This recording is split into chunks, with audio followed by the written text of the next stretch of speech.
हे मो स्किन केते ड्राई देखा जाउछे सब फाटी के पूरा हे गलाने आपण माने देखि परचंदी ना केते फाटी जाईची मो स्किन आदु भी भल देखा जाउनी। हेलो एवरीवन वेलकम टू प्रिंग आई होप आपण माने समस्त खुशी रे अछंती भल रे अछंती एवं बहुत ही पॉजिटिव अछंती। फ्रेंड्स आज वीडियो रे ना मु आपण मानक सहित एमिति एक बॉडी लोशन शेयर करबी जदि आपण माने ताको विंटर सीजन रे आपणक बॉडी रे अप्लाई करिवे तबे आपणक बॉडी आतो भी फाटिबो नाही। आपण मानक लागुची स्किन कौन जगह फाटी कि ड्राई देखा जाउची ए देखंतु नख बुलाउची कुंडई होची किछि देखा जाउची सॉरी टे मजाक करथली।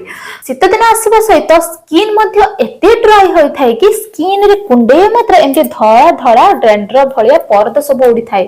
ठीक कहली ना जदि आपण माने एही सब प्रॉब्लम फेस करथांती तबे आजिर वीडियोटी को आतो भी स्किप करंतु नाही फुल वीडियोटी को देखंतु कारण आजिर वीडियो रे म आपण मानक सहित एमिति एक बॉडी लोशन शेयर करबी जदि आपण माने ताको शीत दिन सारा आपनक बॉडी रे अप्लाई करिवे आपनक स्किन फाटिबो नाही ड्राई हेबो नाही धड़ा धड़ा परस्त मध्ये बाहरिबो नाही ता सहित आपण पाइबे एक हेल्दी ग्लोइंग रेडिएंट त्वचा। आज्ञा हाँ आपनक स्किन बहुत ही सॉफ्ट होई जिवो मुलायम होई जिवो चिकन होई जिवो बार बार टच करिया पई इच्छा हबो। तो लेट न करी चलंत देखिबा आमे सेही बॉडी लोशन को केमिति प्रिपेयर करिबा जहा मार्केट रो बॉडी लोशन को पछरे पकाई देबो। सेथिपाई प्रथमे आपण माननकु नेबार अछि एक क्लीन बाउल। आपण माने एठारे एई बॉडी लोशन को प्रिपेयर करिया पई जो सब जिनिस यूज करिवे जेमिति कि स्पून हो बाउल हो किबा कंटेनर हो जहाँ भी यूज करिवे ताहाकु भल भाबरे क्लीन करी यूज करिवे एवं ध्यान देबे सेथिरे जेमिति आदु भी पानी नथिबो पूरा पूरी ड्राई होइथिबा दरकार। देन आपण माननकु एठारे प्रथमे ऐड करिवार अछि एलोवेरा जेल। आपण माने देखि परथिबे मोठारे खादीर एलोवेरा जेल यूज करिछि तेणु आपण माने एक भल ब्रांड रो एलोवेरा जेल को सब बेले यूज करिवे।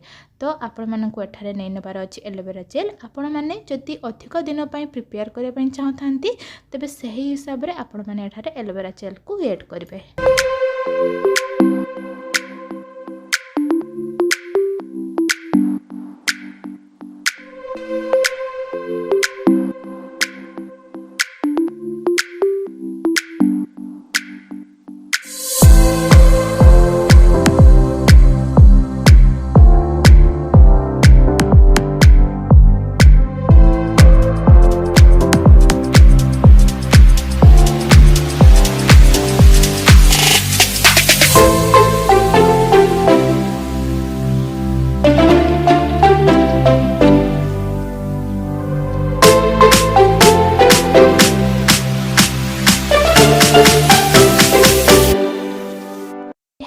आपण माननकु नेबार अछि ऑलिव ऑयल।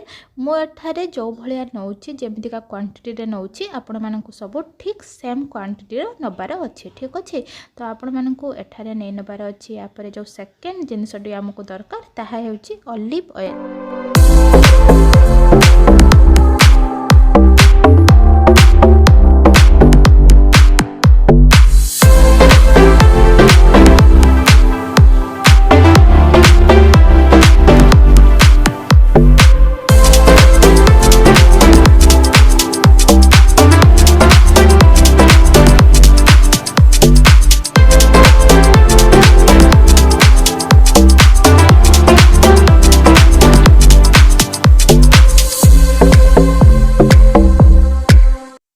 देन 3 नंबर रे आपण माननकु नेबार अछि ग्लिसरीन।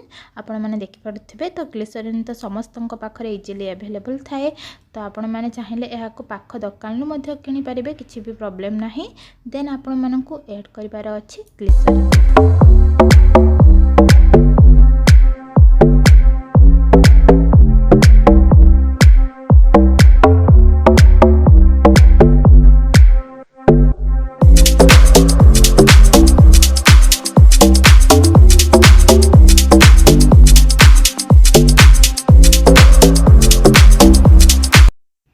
परे आपण मानंकु 4 रु 5 टी ऐड करिवार अछि विटामिन ई ऑयल। ठीक अछि, जदि आपण मानक पाखरे विटामिन ई ऑयल थाए ताहाकु भी आपण माने डायरेक्टली यूज करि परिबे, नहने विटामिन ई ऑयल रो कैप्सूल को आपण माने एठारे यूज करि परिबे।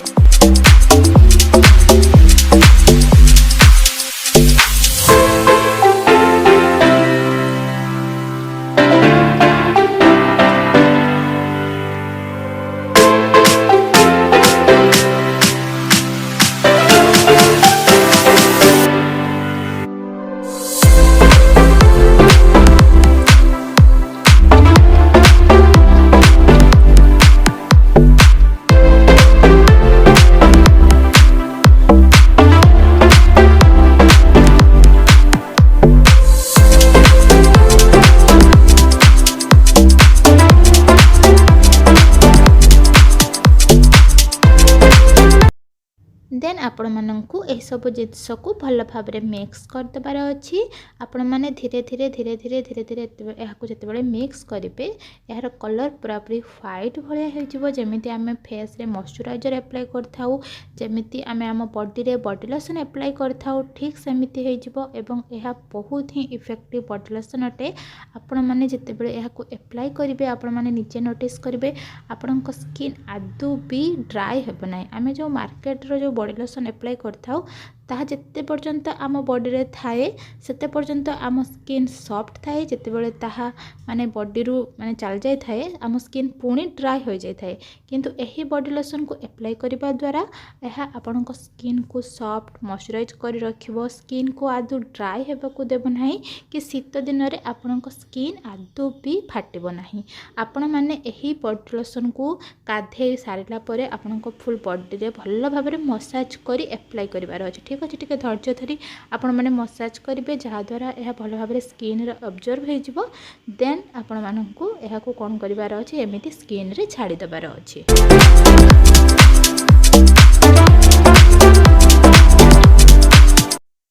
तो यहाकू आपण मानकु एक कंटेनर रे स्टोर करी रखि नेबार अछि। मो पाखरे जो गुटे छोट काचर कंटेनर थिला मु सेथिरे यहाकू रखिछि, नहले आपण माने प्लास्टिक कंटेनर रे मध्ये स्टोर कर रखि परिबे। आपण माने यहाकू बाहर आराम से 2 वीक पर्यंत स्टोर कर रखि परिबे, नहले आपण माने चाहिले रेफ्रिजरेटर रे मध्ये यहाकू स्टोर करी रखि परिबे।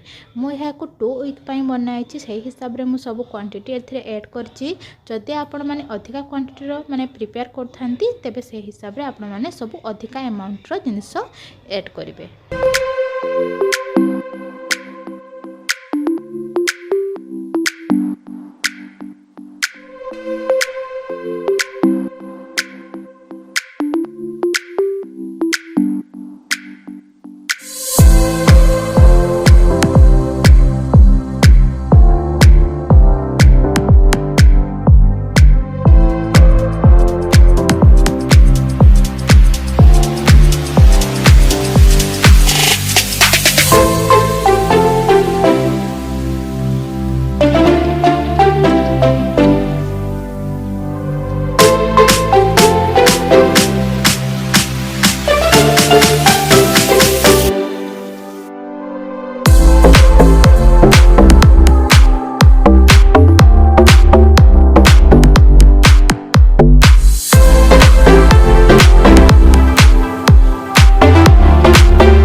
ମୁଁ ଆପଣମାନଙ୍କୁ ଏହି ବଡି ଲୋସନକୁ ମୋ ହାତରେ ଆପ୍ଲାଏ କରି ଦେଖାଉଛି।